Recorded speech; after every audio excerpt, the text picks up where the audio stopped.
Nos vamos a dar una panzada del gran Alfredo. ¿Por qué? Porque vamos a hablar de qué pasa con la renta financiera que no paga impuestos. Vemos el informe y después lo aprovechamos a Alfredo para que nos explique todo.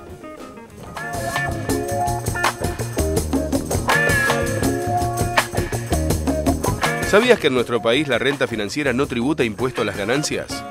Bueno, eso podría cambiar. Si bien es una de las pocas cosas en las que coinciden oficialistas y parte de la oposición, el gravamen a la renta financiera recién adquirió carácter de propuesta seria en estos días, a partir de la decisión del bloque kirchnerista de diputados de tomar como propio el tema. Entre las ideas que se analizan aparece el tributo a la comercialización de acciones, el reparto de dividendos y los plazos fijos que superen un determinado valor, que hoy no está definido si será de 100.000 o de 300.000 pesos. Dado que el sector financiero es el que más dinero ganó en los últimos años, la medida suena por lo menos sensata. Los bancos, en cambio, no piensan lo mismo. Argumentan que los depósitos mayores de 300.000 pesos son pocos, que establecer un monto fijo a la larga afectaría a todos por obra de la inflación y que en la actualidad el crecimiento de los depósitos bancarios sufre una desaceleración por las expectativas inflacionarias y devaluacionistas. ¿Podrá el gobierno lograr su objetivo? ¿O será una de esas ideas que después de las elecciones terminan más encanutadas que el plazo fijo de la abuela? Es cierto eso, ¿no? Porque cada tanto aparece el tema, se instala el tema, que es necesario que la renta financiera pague impuestos y queda en eso, ¿no? En estallidos, en iniciativas y no se concreta. ¿Qué pensás en este momento? Está bien cómo termina el informe porque es un punto esencial. Cuando se habla de renta financiera vamos a precisarlo. ¿Qué es la renta financiera? Estamos hablando de que la renta financiera está exenta del pago del impuesto a las ganancias. O sea, impuesto a la ganancia, renta financiera no se paga. Renta financiera, interés de plazos fijos, compra-venta de acciones, compra-venta de títulos públicos. La renta que generan los títulos públicos no paga impuestos a las ganancias. Y con los plazos fijos, lo que no paga impuestos a la ganancia son los intereses, pero en las personas. En cambio, las empresas sí pagan sobre los intereses de los plazos fijos el impuesto a las ganancias. O sea, si una empresa tiene un plazo fijo, en ese caso sí paga. Así es, así es. Entonces, ¿cuál es la inequidad, la injusticia que existe con el tema de la renta financiera?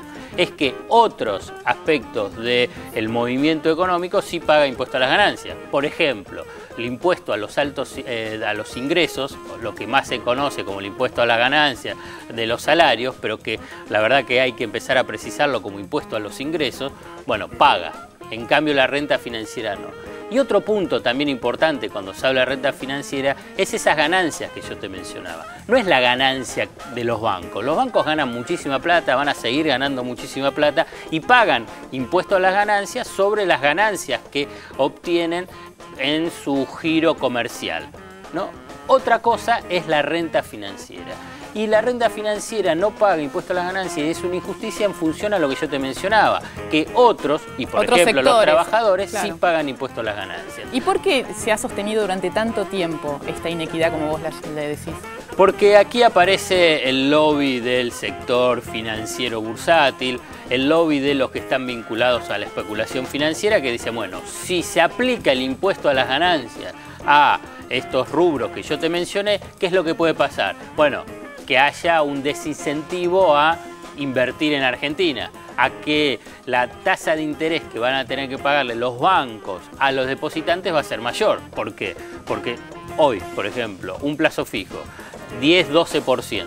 La ganancia, ese 10-12%, la ganancia de ese plazo fijo va a pagar impuesto a la ganancia. Entonces, la tasa de interés implícita de lo que vos vas a depositar es más bajo que claro, ese 10 o 12%. Uno pensaría que podría ser contradictorio este tipo de iniciativas si se piensa en generar nuevas inversiones para hacer alternativas al dólar, por ejemplo. Claro, digo, si se va... Por eso, entonces si vos le estás aplicando un impuesto a las ganancias, a los intereses de plazos fijos, los que hoy están depositando y dicen, bueno, la verdad no es tan rentable, claro, entonces me voy al dólar. O los bancos van a tener que subir la tasa de interés. Y si sube mucho la tasa de interés, ¿qué hacen los bancos? Y no es que absorben esa ganancia, sino que ¿qué hacen? Suben la tasa de interés de los créditos por descuentos de documentos, por financiamiento de préstamos personales al consumo o las de la tarjeta de crédito. Entonces, si te sube más las tasas de interés, lo que puede provocar, y esto es lo que en todo caso advierten, es que haya una suerte de estancamiento en el consumo, porque es mucho más caro por el financiamiento. Lo mismo que puede pasar con los títulos públicos acciones, que digan, ah, no, bueno, si se le va a aplicar un impuesto, y bueno, entonces no van a querer invertir tanto en acciones y títulos públicos. Esto es lo que históricamente se ha planteado. ¿Para qué?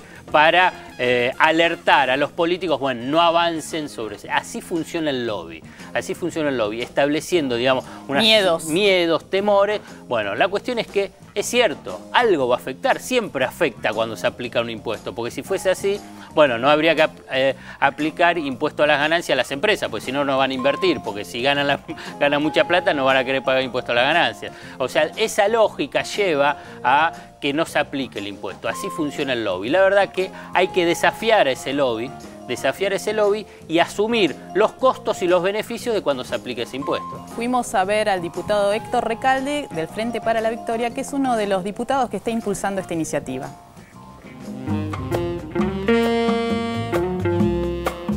Nosotros privilegiamos el ahorro nacional. ¿Qué quiere decir esto?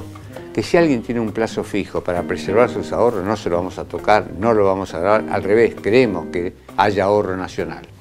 Pero no solamente, digamos, para aquel que ahorra, sino aquel que tiene ganancias importantes. Si invierte con las ganancias para aumentar la tasa de actividad, lo vamos a promocionar. Ahora, ¿a quién vamos a dar? Pues si no, parece que no ganamos a nadie. No, al timbero, al que especula.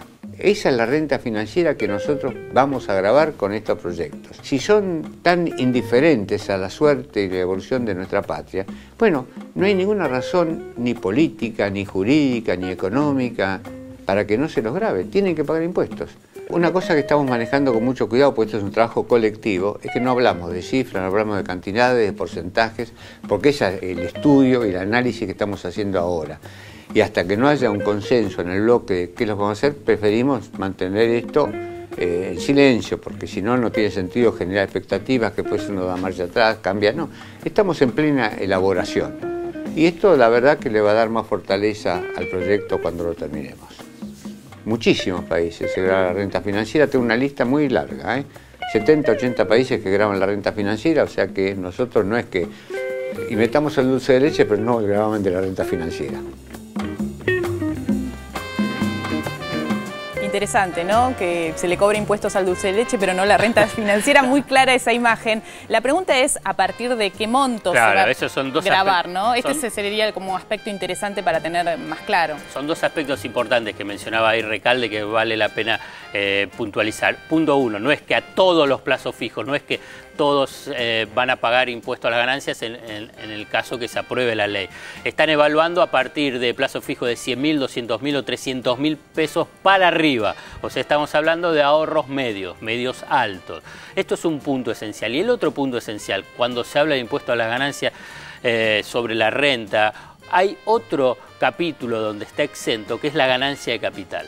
¿Qué significa la ganancia de capital? Por ejemplo, alguien tiene una empresa que está en el valor contable 100 y la vende a 1000. Entonces, esos 900 de ganancia no pagan impuestos.